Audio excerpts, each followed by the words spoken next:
Welcome once again to Lehto's Law. Here's Steve Lehto. There'll be a brief ad at the end of this episode. Now, Brad sent me a note. So Steve, check this story out. It's out of Florida, and it's about somebody whose property was sold without their knowledge, i.e. scammers had, quote-unquote, sold his property to somebody else. Now, they caught it in time, but it's scary, and this type of stuff keeps happening. So the headline from news4jax.com is, Middleburg man shocked as scammer sells his waterfront property to a developer. Imagine owning a piece of waterfront property near Black Creek for decades and learning it's been sold to a developer without you even knowing. And of course, you don't get the money either. It's a Middleburg man's reality. His nearly 3-acre plot of land was sold to a Jacksonville developer by a scammer. He said it was really numbing to know someone can steal something that's paid for and you have a deed on, all of a sudden it's not yours anymore. Now, mistakes were made. And every time I do one of these stories, people go, what about at the closing? Isn't there some kind of title insurance company involved in this? Well, yeah, there was. So he says he purchased the 3-acre plot of land back in 96 as an investment for roughly $35,000. It's land that was almost stolen from him because the builder bought it from somebody else who didn't own it for $40,000. I suspect that's a good price, which may have been something that should have tipped somebody off. He bought it in 96 for $35,000, and here we are, quite a few years later, and it's selling for $40,000. So he says that he learned of the scam as the developer was preparing to break ground. Apparently, there's a piece of equipment, a front-end loader on the property, and I thought, oh my gosh, this was caught just in time. What if they'd built a house on my property? What would I have done then? And we've talked about stories like that before, where somebody builds a house on a piece of property they think they own and they don't. So he says that Clay County detectives actually were the ones who alerted him to the scam because the scammers had used a fake driver's license and a bogus property deed to do the closing.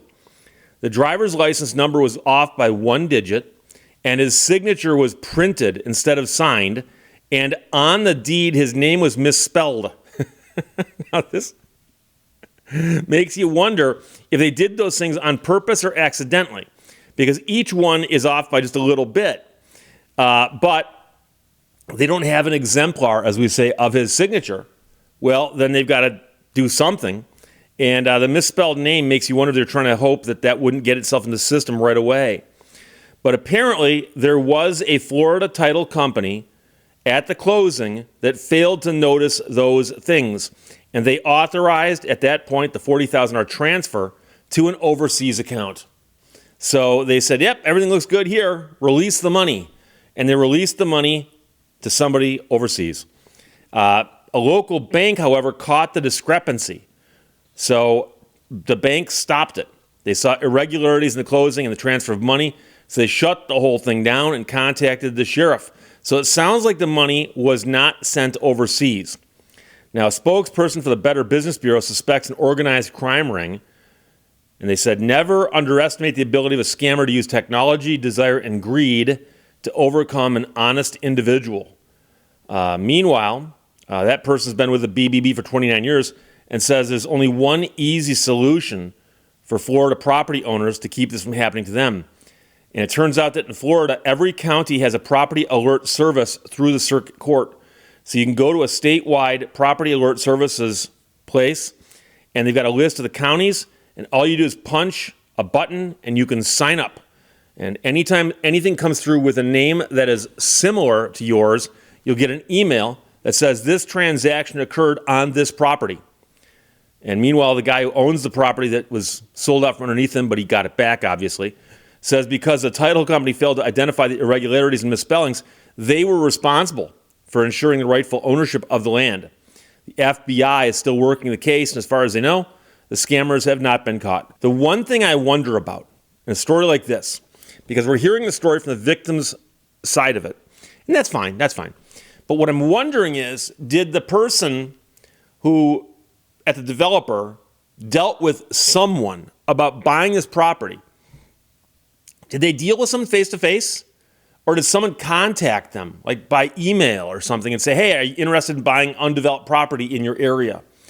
And, if you met with someone face-to-face and they showed up for a closing and all that stuff, That'd be great. But I can also tell you that nowadays it's not uncommon to go to a closing and the buyer is at the closing and the seller has already signed all the documents. And now this is probably going to vary from state to state, both on what the custom is and what the laws are. But quite often, and I've got several friends who are realtors, and I've attended a lot of closings. And I can tell you that it's fairly common for both sides to be there in case there's trouble. But I've also been at closings before where the seller was not there. The seller pre-signed a whole stack of documents, and then the title company just showed up to confirm that the buyer signed everything. And presumably, the title company also took care of making sure that the seller properly signed everything. But obviously, mistakes were made here, and it makes you wonder, did they ever sit down with somebody, or did they pull the old, well, we'll send you the documents, sign them, get them notarized, and get them sent back? And unfortunately, the notary thing is what confuses a lot of people. And I've seen someone before say, I've got something, and it's notarized. And they act like that's a really big deal. And all a notary does when there's actually a notary involved is a notary looks at somebody who's signing a document and then confirms that, yes, I confirm that the person signing is who they say they are. So when someone says, I've got a notarized document, and that proves something, the notary just attested to the authenticity of the person who signed the document. So it says signed by John Smith. It was signed by John Smith. That's all the notary does. The notary doesn't look at the underlying facts. The notary doesn't confirm anything else except for the identity of the signer. So that's all a notary does. However, I've seen in my life thousands of documents that have been notarized. Thousands, easily thousands. 32 years practicing law, 33 now. And in the thousands of documents I've seen that are notarized, I see a notary seal, and I see a little block of text that indicates where that notary is registered, and the date and a bunch of other stuff as to like when their notary seal expires. But I often have no idea who that notary is, and I've never had the need to look one up before. And I know that there are people out there who just go and get a stamp that looks like a notary stamp and just start notarizing stuff. Because the average person is never put in a position where they go, oh, we've got to contact this notary because there's a problem here. I wouldn't be surprised if in situations like this one, not necessarily this one, but like this one, if there are people out there who just have notary stamps and they just notarize stuff. And they know that the average person is going to go, oh, it's been notarized. It's been notarized. And so there is usually in each area, I don't know if it's based on the counties everywhere, but in Michigan it's based on the county. And so when you get the right to be a notary, it's registered at the local county. And then when you notarize something, you will say, I can confirm this, and I am authorized to act by Oakland County, and I'm acting in Oakland County. But if they're notarizing something in another county, they'll say, I'm authorized to act by Oakland County, and I'm operating in Keweenaw County. Pick a good one. And so the notary thing is becoming less and less impressive with what it actually proves. And so a title company has got to be real careful on something like this where somebody comes and goes, yeah, I got a bunch of notarized stuff here. That doesn't mean a whole lot. It does not mean a whole lot. Likewise, a lot of people I've seen waiving documents will say, look, I've registered this with the state or the county, and it's been accepted for filing. And it'll have all kinds of official stamps all over it. And there are offices in many counties that will accept things for filing, and all they do is, that's their job. They accept things for filing. And so I've seen people who have a piece of paper and they go, I've filed this. And it's like, okay, but filing it didn't make it any better than it was before you filed it. It's the same thing. And you could take a comic book, like, Batman comic book, and file it someplace. It's been accepted for filing. There's actually one court I know of, for the longest time, actually had a box at the end of the counter, and the accepted for filing thing was like a time clock that you punch in and out of work. And you could file anything you wanted. Literally walk down there, clunk, clunk, and store it in the box. It was the honor system. So, accepted for filing, and it's been notarized. Don't mean as much as most people think they do. But here, at least they caught this. But notice it was the bank that caught it, and the title company didn't. And so that's a real problem. That, my friends, is the real problem there. So Middleburg man shocked as scammer sells his waterfront property to a developer, but the deal got stopped just in time. Brad, thanks for sending it from news4jax.com. Questions or comments, put them below. Otherwise, I'll talk to you later. I told you at the top there'd be a brief ad at the end, and here we are. I'm here to talk to you about Factor. Of course, Factor is the subscription-based meal delivery service that provides delicious and dietitian-designed meals ready in 2 minutes, saving you time. And I love the service. In fact, while we're talking, I'm going to run a little video in the corner down here, I believe, which shows how easy it is, literally from when you get the box, open up the box, remove the contents of the box, put one in the microwave, and you are eating 2 minutes later. And so I believe, and I've done this all with one cut, much like Martin Scorsese would, that I've done this shot, just a single shot from beginning to end, and I believe it's 2 minutes and 51 seconds long, where I'm literally pulling the food out, and that's 2.5 minutes roughly after I put the box on the counter, cut it open. So here's the thing, okay? If you're like me, you're busy, and you often find yourself skipping meals. I used to skip lunch all the time. And you know something? Here's the deal. I cannot explain to you the simplicity of being able to eat 2 minutes after you put something in a microwave oven. And by the way, it's good food. It's good food. It's prepared by dietitians and chefs who are actually looking for what can we really pack into these meals to make them taste good, make them good for you, make them enjoyable. And that's the thing. I actually say, guys, just send me what you got. Randomize it, because I want to make sure I'm getting a good cross-section. But you can go in and choose which meals you want. They've got 34 or more weekly, flavor-packed, fresh, never frozen meals.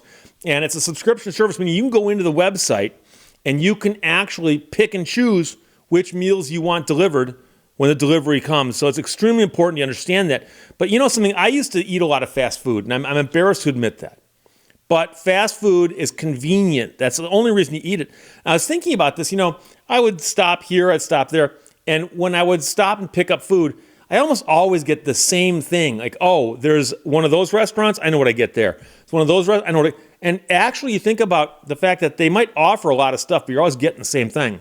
And here you get a whole variety of stuff, and it's extremely efficient, and it's amazing how it works. So I love the service. I've been doing this now for 4 or 5 months, maybe even a little bit more, and I'm surprised every single time when I open up one of the boxes by the variety that's there and how easy it is to prepare. And the difference being that I'm sitting at my desk and I go, oh, I'm hungry. It's lunchtime. Oh, I can be eating in 3 minutes. And that's factoring in the time it takes me to get to the kitchen, pull the meal out, stick it in the microwave, and then to pull it out and eat it. So, I mean, it's amazing how fast you can do this. So they've got all kinds of different options. You can get Gourmet Plus. You can get Protein Plus. It's the variety. I urge you, if nothing else, to head to factor75.com or click the link below and use code LEHTO'sLaw50 to get half off, 50% off your first Factor box and free wellness shots for life. That's 2 free wellness shots from 3 available flavors for every order while you are an active subscriber. And so go to the website and just poke around, look at it, look at the variety, and look at how much stuff they offer, how much work they put into this. And again, it's really the variety that gets me, because the stuff, and I made a point of this, the last box I got, I saved every single package to show you the variety of meals that I had from that box. Artichoke and spinach chicken. Chipotle rubbed pork chop. I had that one yesterday. It was great. Chipotle rubbed pork chop. Roasted tomato and feta cavatappi. I could be mispronouncing that, but I ate it. It was good. You don't have to pronounce it properly to eat it, okay? And you'll enjoy it. 3-bean vegan chili. Sun-dried tomato chicken. And spicy poblano beef bowl. And that's the other thing I got to point out to you, is that quite often I am left to fend for myself. I got to go forage for food. And I will admit that I'm often driven by laziness and convenience, meaning that if I go into the kitchen, I'm going to eat something, I don't want to spend a lot of time in there. And also when I'm shopping, I don't enjoy spending lots of time in the aisles of the supermarket going, I wonder what kind of ingredients I could get and maybe make myself a meal. And so I tend to be very narrow in what I choose to buy for myself at the store and what I choose to make for myself in the kitchen. And you wind up in ruts. I have a feeling as other people in the audience, much like me, you wind up in ruts. You find yourself eating the same thing 3 days a week. Next week, you eat it again. Next week, you go to the store and you're like, I'm sick of that. What else can I? And all you do is jump from one rut to the next. And so you got to check out the variety of meals at Factor and understand that they're good, they taste good, and it's an experience. Like I said, and I've said this before, it's like they were thinking of me. They actually said, gee, how can we help that Steve Lehto guy? I got an idea. Let's put together meals that he could never do himself. I assure you, if you said, Steve, I'm going to give you the recipe for sun-dried tomato chicken. I'm going to give you that recipe, and you're going to prepare it yourself.